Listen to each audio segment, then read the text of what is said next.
past 7 years, we've been managing our money on our own and investing passively as much as possible, mainly into real estate syndications in the US and in Europe, private equity, startups, crypto as well. But our objective is to create as passive income as possible. And we found just investing in these type of syndications was at the highest level of passiveness, if you'd say. The thing is that after a few years of deploying cash, we reached that point where our spreadsheets became insane. We had multiple logins to different investor portals, like all those platforms, documents coming in, cash coming in, going out. Like, these are good problems to have, but there's still problems that we faced. And again, maintaining that strategy of keeping it passive, we found ourselves being more and more active in managing it and reaching a point where we didn't want to be. And so about two and a half years ago, we built a platform for ourselves. That was Litan Yahav, co-founder and CEO of Vyzer, a platform built to track and help manage LP investments. Keep listening to learn how he avoided the issue of his passive investing strategy becoming a job in and of itself. The limited partner shares in the potentially outsized returns of a well-planned and executed investment, but as a passive investor, and has the maximum leverage on their most precious asset, their time. And that is why we're here together. 90% of the millionaires out there built their net worth with real estate. However, 0% of the billionaires are hands-on managing the real estate assets because there simply isn't enough time. My name is Jake Wiley, and for the past 16 years, I've been investing in real estate, and I've learned a thing or two. But the most important lesson is how to leverage the expertise and time of others to maximize your investment potential. Welcome to the Limited Partner Podcast. All right, partners, again, this is your host, Jake Wiley. Very excited this week because I think we're going to get a really interesting other angle for you as limited partners on how to track your investments. But this week, I am joined by Litan Yahav, who is the co-founder of Vyzer. Litan, welcome to the show. Thank you so much. I'm so excited to be here, especially a show called Limited Partner, which is like where I define myself as a limited partner.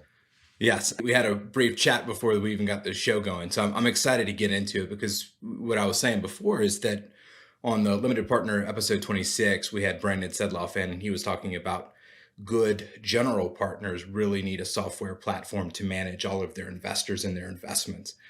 And you actually found, through your own investments as a limited partner, a big gap on your side on how do you manage your investments. So I don't want to steal your thunder, and I'd love to give you an opportunity to tell your backstory and how you got here, but I'll turn it over to you. Yeah, for sure. Thanks. A little background about me. I'm 40 years old, married 3 kids, born in the States, live in Israel most of the time now. I was in the Navy for 6 years and then went to school, founded my last startup about 12 years ago. It went well. We sold that back in 2015, made some money. And then since that point, for the past 7 years, we've been managing our money on our own and investing passively as much as possible, mainly into real estate syndications in the US and in Europe, private equity, startups, crypto as well. But our objective is to create as passive income as possible. And we found just investing in these type of syndications was the highest level of passiveness, if you'd say. The thing is that after a few years of deploying cash, we sort of reached that point where our spreadsheets became insane. We had multiple logins, different, investor portals like Juniper Square, InvestNext, Syndication Pro, like all those platforms, documents coming in, cash coming in, going out. Like, these are good problems to have, but there's still problems that we faced. And again, maintaining that strategy of keeping it passive, we found ourselves being more and more active in managing it and reaching a point where we didn't want to be.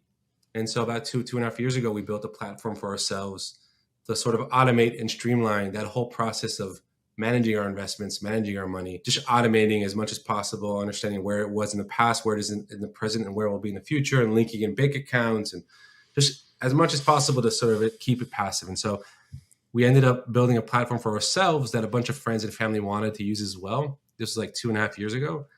And then at that point, we said, wait, there might be a whole business here. And we reached out to a lot of people like us in the US and Europe and found that at the end of the day, the millions of people like us that have to choose between either using an Excel spreadsheet or Google Sheet, whatever, or paying someone tens of thousands or hundreds of thousands of dollars a year to do it for them.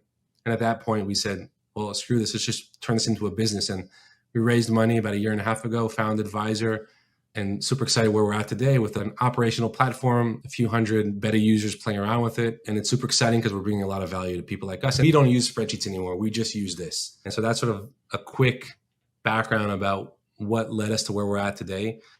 Regardless of the tracking, like we've learned so many lessons over the past 7 years investing passively into these types of deals. Questions we should have asked that we didn't, bad deals that we went into. Our own strategies has changed. Like when I say our, it's like me and my co-founder, we do everything almost together. And we've just found different ways to approach this type of investing, both from a allocation standpoint and then from a tracking standpoint as well. Well, I think you bring up a really good point, because like when we think about being a limited partner and truly being passive, is that you get to a point where you've got enough things that are kind of irons in the fire, where what you were saying is that you get almost back into being active. And I think that's such a really key point, is to say, like, if you want to be passive, like, why are we here? Like, what is the intent? Is not to become like this just professional investor, like a day trader, but to have your wealth and your investments actually grow for you passively, right? So yes, there is some work to find the right partners to get involved with, but tracking and making sure everything is coming like it's supposed to be. And I guess let's dive into that a little bit more. What would you have been tracking on a spreadsheet? What does that look like now? And how does that help you save time? You probably know this even better than me, but like when you invest, I'd say $50,000, $100,000 into these deals, they sort of have an expectation, or you have an expectation of what this deal is supposed to generate in terms of cash flow, in terms of time to liquidity. And then when you invest in one or two of these deals, it's easy to stay on top of it, right? You have 100,000 into a deal. You're supposed to, let's say, get $8,000 distributed every year on a quarterly basis. And then in 5 years from now, there's supposed to be an exit event or a liquidation event where you get some of the cash back or all the cash back, and maybe a refi on the way. And so when you have one of those, it's pretty easy to track, right? But when you have 5, 10, 15 of those, like you get these quarterly distribution statements from your GP or cash in your bank account that you even forget, well, where is this from? When did I invest? How much did I invest? What did I even expect to receive? And so only on that cash flow perspective, it becomes really hard to track, regardless of all the documents that come in, regardless of like filing taxes every year, regardless of every other type of asset that I want to also trickle in to have one source of truth of my finances, of my cash flow, of like what I have and what I'll have in the future, so I can plan accordingly. And that was just very difficult when you have multiple sources of income that you can't track other than building a crazy spreadsheet. Yeah, I mean, I think too, you think about it, if you're looking at deals, right? You're like, well, I invested in one, then I've looked at 100 in between, right? I'm just using numbers. It's really difficult to remember, like, okay, that one was like an 8% pref, and like, this is when we were supposed to get distributions here. Because you're constantly, if you're doing this, right, you're looking at stuff, right? And you're looking to park your money in places. So I think that's a really great point. So I guess in terms of simplifying the use, like how hard is it to get, let's just say you've got 20 investments out there. How hard is it to get all of that onto the platform? Because there are a lot of moving pieces. No, 100%. So first of all, working on integrations directly with those like fund administrators or investor portals, or regardless of that, if you can imagine, like at the end of the day, these investments have two main parameters. One of them is the value of the investment, how much you invested, or your equity in the deal. And the other one is sort of like the cash coming in from the deal. Now, the information about this stuff comes in a document format. Usually, like you get a PPM or investment docs, and for Vyzer, you just throw that into the platform, and then the platform translate that into assets and builds that asset for you. So then you can have everything in one place, and then you have all the data points in the platform for that specific asset. But then you can link in your bank account to Vyzer as well. Obviously, read only. We don't touch anything. We have no access to any of the information. I mean, any of the transactions, just like reviewing your information, automatically detecting transactions that are related to a specific investment. So for example, giving that 8% pref on 100,000 investments, so you're supposed to receive 8,000 a year, 2,000 every quarter. When the platform identifies a transaction in your bank account that matches that type of distribution, we'll raise a flag saying, hey, you received a distribution for this and this investment. We linked the two, and this is your updated performance of that investment. You're underperforming or overperforming. That's one aspect of tracking it automatically or uploading the information to the platform. But the idea is to create a platform which acts as your virtual family office in a sense. Because if I was worth hundreds of millions of dollars, I'd have a family office. And every time I receive one of these statements or one of these investment documents, I just forward it to my family office for them to take care for me, right? So Vyzer is supposed to act the same way. You receive any update or any investment or new investment that you do, you just forward that to Vyzer, and it's updated, uploaded, added automatically into the system for you. So essentially, if you want, you can sort of completely hands off and a white glove approach, we'll take care of everything for you. Or if you don't want to, you just manually input everything yourself if you want. So like there are two sides of that spectrum. Well, I'd like to actually kind of go back in time too, because you sparked a question when you're saying like, okay, you exited your business. That was very successful. And then you started investing and you picked real estate as one of those, real estate private equity. Why is that? And then I guess the follow-on question is like, how has that turned out for you? Obviously you're still doing it, but how did you come to that conclusion? Yeah. So when we sold the company, just to put things into context, we didn't make tens of millions of dollars in the exit, but we made enough money, take a minute, decide what we want to do next, and start to deploy our cash on our own. Because at that point, we were approached by a bunch of financial advisors, wealth managers, and other people offering to manage our money.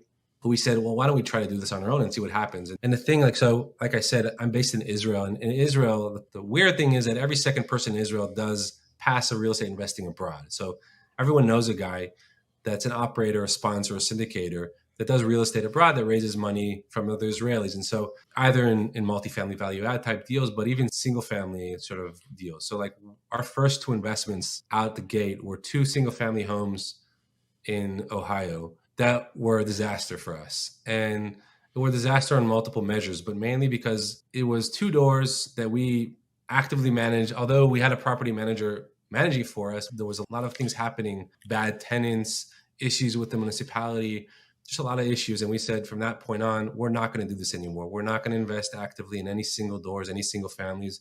Let's go to the next level and just invest in syndications. And we just found people we trust, friends of ours that we trust, who trust other people, and we started to invest with them. And these were Israelis that either did it on their own abroad or had contacts as operators in the US that did it through them. And that sort of opened this whole hatch to investing in these type of syndication deals. And over the years, we decided to invest in that smaller operators that are more hungry to find really good deals, that don't have a lot of LPs. They don't have to deliver like high demand and every month sending a new deal flow, but rather like once a year. And we gathered about 10, 11 of those operators that we've invested with. And over the years, we also found access directly to the operators themselves and just even deepened our approach to investing in real estate syndications, different asset classes within the field. So we'll do multifamily value add or storage units or ground up development or flips, with the key being we're not involved. We want to find people we can trust that will not screw us over. But once that matches our strategy, then it's just like a numbers game. Like, all right, they'll send us deal flow. If it matches in terms of return, cash flow, then we'll invest. And if it doesn't, we don't. But we know that we trust the people that won't screw us over. So that's sort of like from the single family deals all the way today to just syndications with people we trust. Honestly, the underlying asset for us doesn't really matter much as long as it's people we trust. And that's what we've seen over the years. Yeah, I love the point about single family because, like you, I started in single family too. And having a property manager on a single family deal just means that you've got somebody that answers the first phone call and then they just turn around and call you during business hours.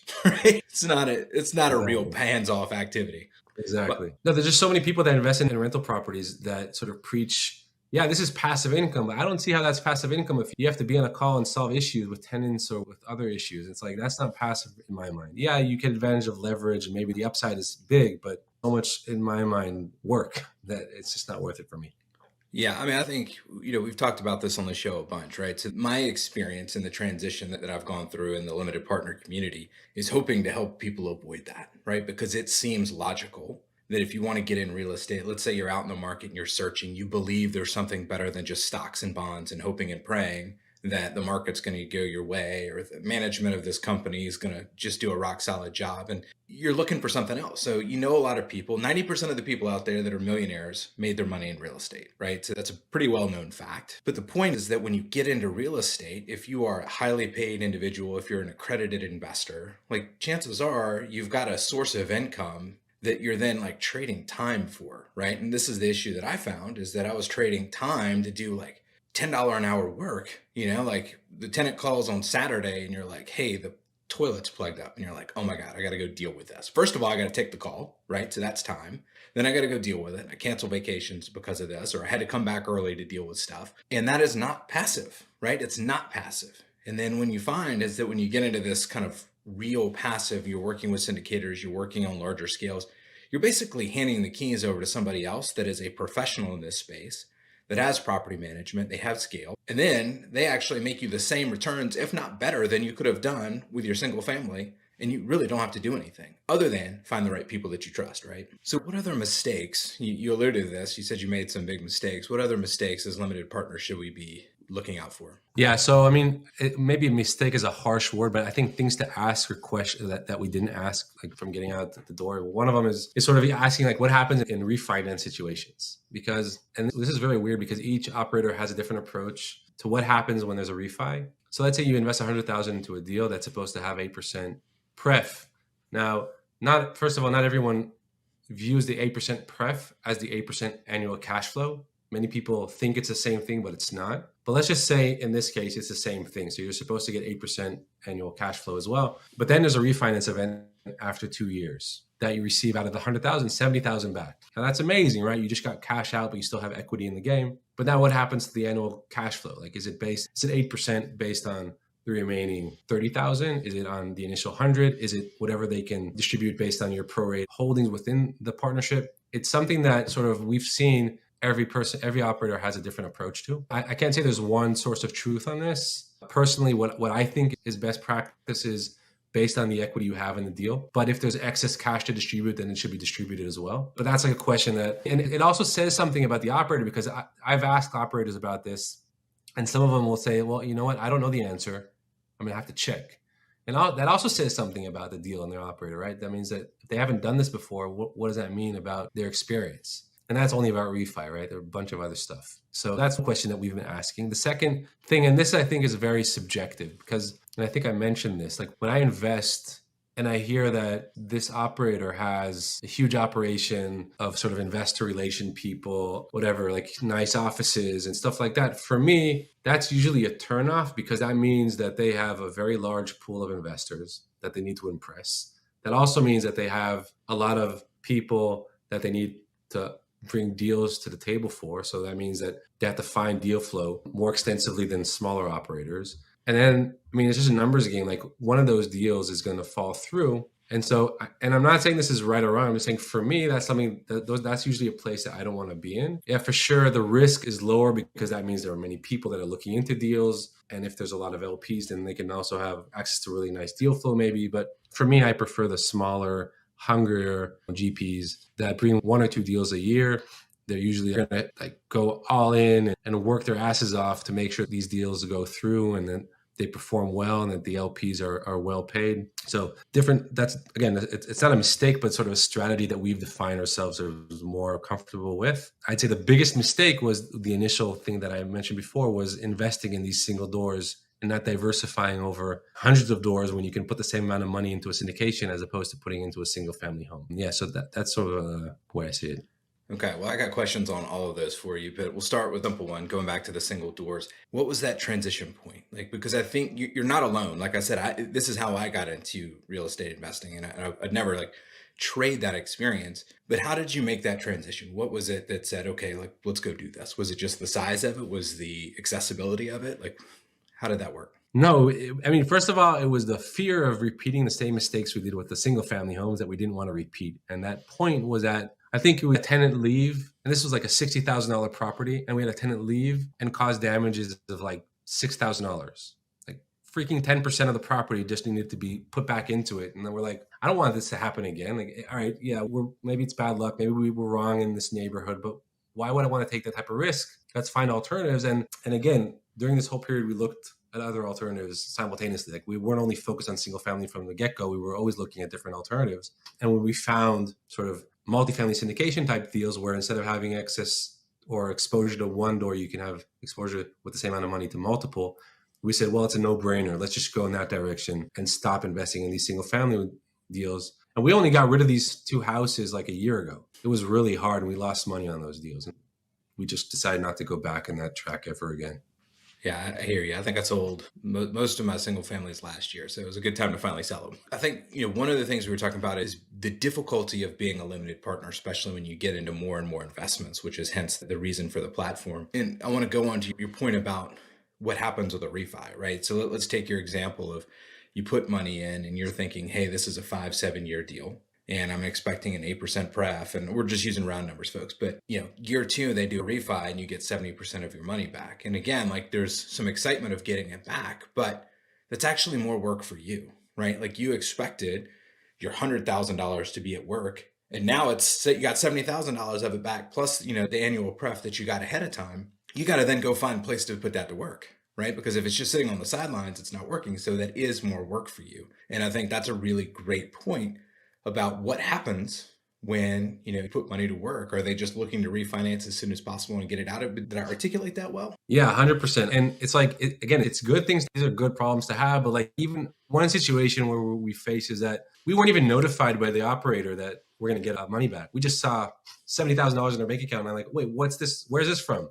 Wait, now I have to find another place to allocate this money so it'll keep generating more. I mean, again, you can't complain, right? It's just like, it's annoying when you compare it to the alternatives, right? And so, yeah, you articulated it perfectly. That's exactly what we faced in that situation of sort of like getting that cash back. And you can imagine, let's say the deal isn't 7 years, it's 10 years. But after 2 years, you got the money back. You anticipated something completely different. Now, I have to say in current market conditions with rates going up, I think these types of situations of refinance and that type of stuff probably won't happen as much as they did in previous years, but still it's something that I pay attention more to now. Yeah, I think that's just a really great point. And then I want to get into your strategy comment about looking for the smaller, hungrier operators and syndicators. So, articulating it from the way I see it is that there's two strategies. One is you can go for like the big behemoth of a company that's kind of tried and true, and they've got this workforce and the staff, and theoretically there's just this constant churn. Now, what's interesting about that is if you look at it, and I look at it too, right? And these things give me pause because they may have 30, 40, 50 people on their payroll. And that's overhead. Exactly. Right? That's got to be paid for by something. And a lot of times the way those deals are really the overhead is paid for is by deal churn, right? So are you just doing another deal to do another deal? And like maybe the numbers are like tight, right? There's an opportunity for additional stress in the system when you think about it that way, because it's like, I got to pay these people. And the way to pay them is to do another deal, to get an acquisition fee and make all of these things work. And then, as an investor, I think kind of what you were indicating is that sometimes you look at it and be like, is that the deal that I really want? Is that where the money I want it going? Or do I want them looking for that like amazing deal? And they're only going to do 1 or 2 a year. And when you get it, you know that they've looked through and sifted through a million, and this is the right one. Yeah, I mean, and I've spoken with investors like me that would prefer to stay and invest only with one operator, many times because of the tracking issue. Like they don't want to have to invest with 10 different operators. That seems like a nightmare for them to track because they have different portals and they have different statements coming in and different distributions. And so even though for me, and what has enabled us to have this strategy of putting money or betting on different horses is the ability to track it easier than others would, as opposed to investing in one or betting on one horse, which is one operator, and then getting only deal flow from them. And I just think that, so one of those deals is going to fall through because they need to supply for that demand of multiple investors. So yeah, totally. And you kind of brought up a point, which I think is obviously very key into like what Vyzer's doing, is that yes, like when you get into something and you're like, oh my gosh, I'm tracking something, this guy's got a different system and it's reporting out over here. And like, this truly is passive. Like I work, right? I have money, income, like that's taking up 60, 70 hours of my week. I can't do other stuff, right? And like trying to track it. So therefore having one person, one horse that you back is a benefit in that it simplifies things, but it also increases your risk because you really aren't diversifying and you're not getting out there. And really what you're kind of saying too about Vyzer is the ability to kind of consolidate all of that in a way that gives you the ability to say, okay, fine. Yeah. Like I'll go invest with you because it's going to come through back on the platform. And at the end of the year, and when I've got to do all this reporting, I know what's happening and it's uniform, I guess, in the way it reports out based on the information that you put in. Is that a fair statement?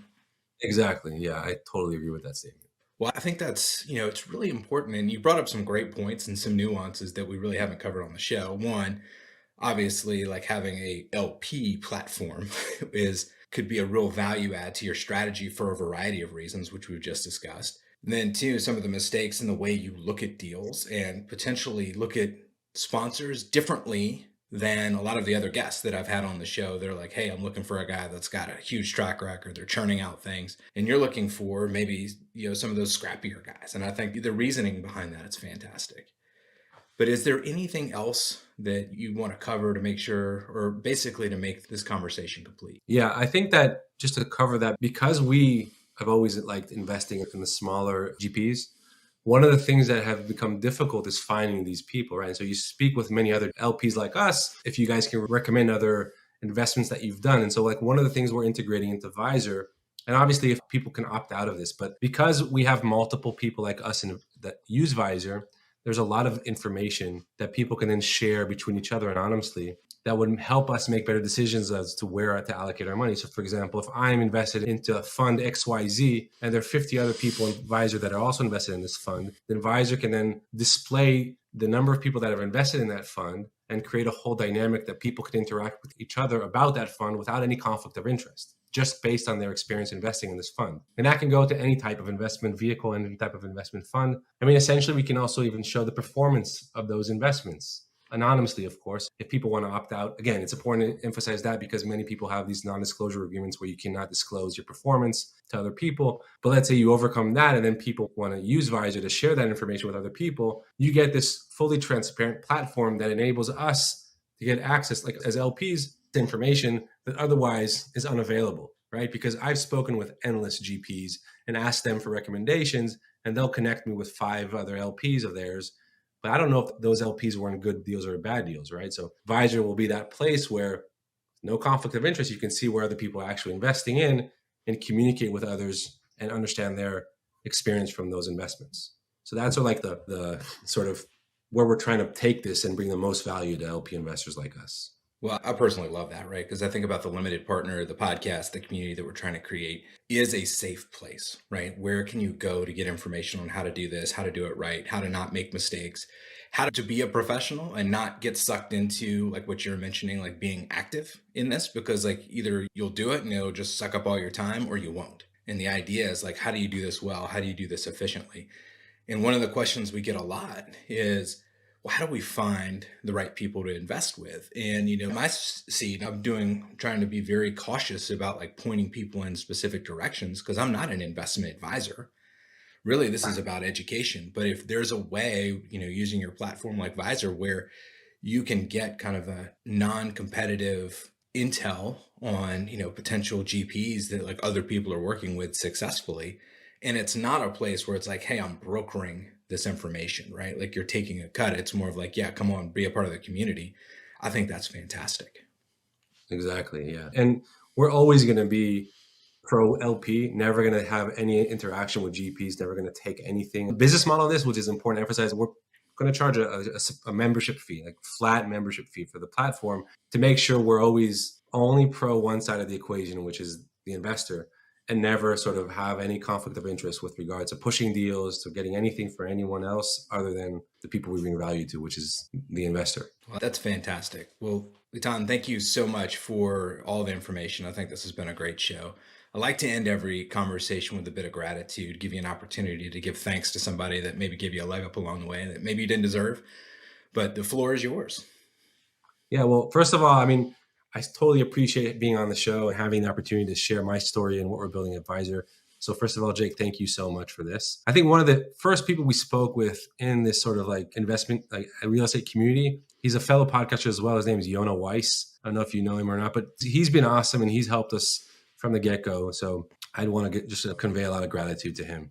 Well, yeah, I think I need to connect with Yona. We've been like circling around, you know, like I think people have pointed me that way and it's just never connected. So Yona, if you're listening, you know, thank you. And then too, we should definitely connect because I think there's some synergies here. But, and again, thank you for being on the show. This has been a great conversation. Thank you so much. Appreciate it. I hope you've enjoyed today's episode, and I'd actually love for you to contribute to a future episode. If you have a question you'd like answered or a topic or a guest to bring on the show, please email me at jake@thelimitedpartner.com.